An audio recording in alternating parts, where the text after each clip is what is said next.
Assalamualaikum warahmatullahi wabarakatuh. Perkenalkan, nama saya Fatur Rahman Abu, mahasiswa dari Universitas Indraprasta PGRI Jakarta. Fakultas jurusan Pendidikan Bahasa dan Sastra Indonesia dari kelas R8C. Baik. Video ini merupakan salah satu bentuk penugasan dari mata kuliah akhlak dan etika yang diampuh oleh dosen kami yang terhormat Bapak As'ad MPD Hafizahullah Ta'ala. Di mana dalam video ini kami diminta untuk sedikit menjelaskan perihal demokrasi dan kepemimpinan dalam perspektif Islam. Tentu teman-teman sekalian, kita sudah tidak lagi asing dengan kata demokrasi ya. Dan demokrasi itu merupakan salah satu produk Yunani gitu. Dimana arti dari kata demokrasi itu sendiri berasal dari kata Yunani, demos artinya rakyat, kratos artinya pemerintah atau kekuasaan. Artinya demokrasi itu kekuasaan dari rakyat, oleh rakyat, untuk rakyat. Terus bagaimana Islam memandang demokrasi tersebut, teman-teman?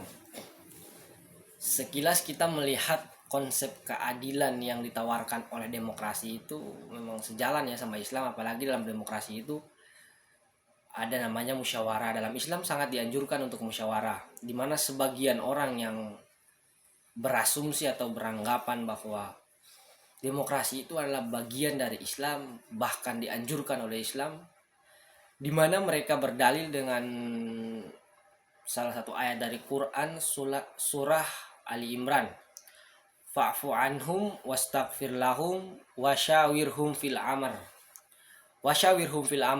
dan bermusyawarahlah. Nah, mereka menjadikan ayat ini sebagai salah satu dari dalil bahwa demokrasi itu bagian dari Islam, atau demokrasi itu mengandung nilai-nilai Islam. Tapi teman-teman sekalian, kalau kita lihat musyawarah dalam Islam itu tidak semua hal bisa dimusyawarahkan. Yang dimusyawarahkan tuh hal-hal yang memang perlu dimusyawarahkan, hal-hal yang tidak qat'i, tidak ada langsung dalil perintahnya dari wahyu gitu atau dari nabi. Contoh kasusnya gini, kita sekelompok nih, kita bisa bermusyawarah. Hari ini kita mau sholat Jumat di mana kan? Hari ini hari Jumat.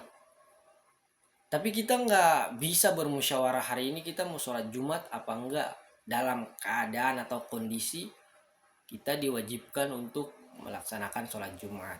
Nah, sekilas gambarnya kayak gitu. Jadi dalam Islam kita dianjurkan untuk bermusyawarah ya, tapi tidak semua hal itu dimusyawarahkan. Ada hal-hal yang tidak perlu dimusyawarahkan tapi diperlukan untuk diamalkan. Dan ketika ada yang mengatakan bahwa demokrasi itu mirip dengan Islam, maka tidak secara otomatis demokrasi itu bagian dari Islam. Karena teman-teman, sesuatu yang mirip dengan sesuatu itu tidak otomatis sesuatu itu adalah sesuatu. Gimana maksud contohnya nih? Rizky hidungnya mirip sama Memet, gitu kan? Rizky hidungnya mirip sama Memet. Walaupun hidungnya mirip sama Memet, tapi dia bukan Memet, dia Rizky. Walaupun mirip, gitu. Jadi demokrasi mirip sama nilai Islam. Iya, mirip. Tapi demokrasi, Islam. Jadi mirip itu bukan berarti bagian dari sesuatu ya. Kayak tadi, Rizky hidungnya mirip sama Memet. Tapi Rizky itu bukan Memet. Rizky tetap Rizky, Memet tetap Memet. Gitu. Selanjutnya teman-teman, bahwa kebebasan yang ditawarkan demokrasi itu tidak memperdulikan atau tidak menghargai restu syariat, di mana kebebasan adalah tolak ukur utama dalam demokrasi. Gak peduli itu dalam Islam itu haram atau apa. Contoh kasusnya, demokrasi menawarkan kebebasan beragama. Setiap orang berhak memilih agamanya masing-masing. Mau orang itu dia murtad, mau orang itu dia keluar dari Islam, Nah, dalam Islam ketika hukum seseorang yang keluar dari Islam atau dalam bahasa agamanya murtad itu dibunuh ya dalam Islam, dibunuh oleh penguasa tentunya. Ini video ini bukan ajakan anjuran untuk membunuh orang yang murtad ya, karena kita hidup dalam negara hukum, negara Indonesia, dalam satu payung hukum Indonesia. Tapi di sini saya ingin mengatakan bahwa ketika demokrasi menawarkan kebebasan beragama, dia tidak peduli dengan restu-restu syariat, dengan restu-restu Tuhan.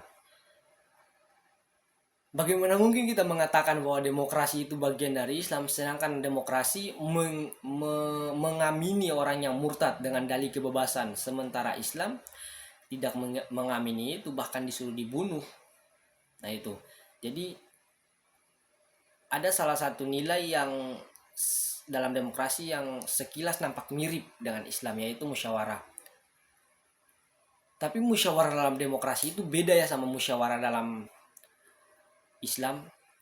Dalam Islam tidak semua hal itu dimusyawarahkan, sebagaimana yang telah kita tadi kita katakan.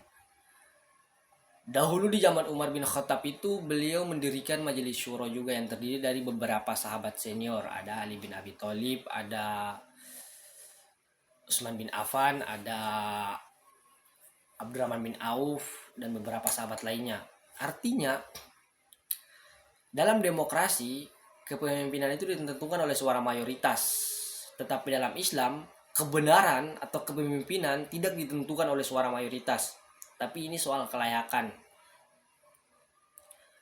Nah, selanjutnya dalam demokrasi itu sendiri melahirkan berbagai macam bentuk ketidakadilan dalam sebuah negara. Taruhlah Indonesia. Indonesia itu sangat gimana ya, kalau menggunakan demokrasi itu salah satu sumber ketidakadilan, salah satu di antara sumber-sumber ketidakadilan menurut kami itu adalah demokrasi. Di mana wilayah-wilayah yang jumlah DPT-nya sedikit itu gak bakal dilirik sama pemerintah, kurang diperhatikan.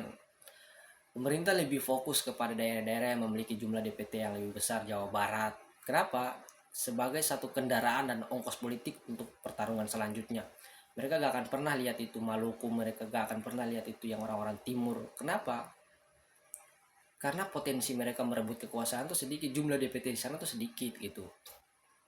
Jadi selain demokrasi itu berbeda dari Islam, demokrasi juga melahirkan nilai-nilai ketidakadilan, melahirkan bentuk-bentuk ketidakadilan yang mungkin tanpa kita sadari gitu kan. Jadi jangan heran ketika hari ini kekuasaan lebih melihat ke Jawa daripada orang-orang yang di timur sana, karena ini bukan soal regulasi ya, ini soal ongkos politik. Maka selama kita pakai demokrasi, kita gak akan pernah adil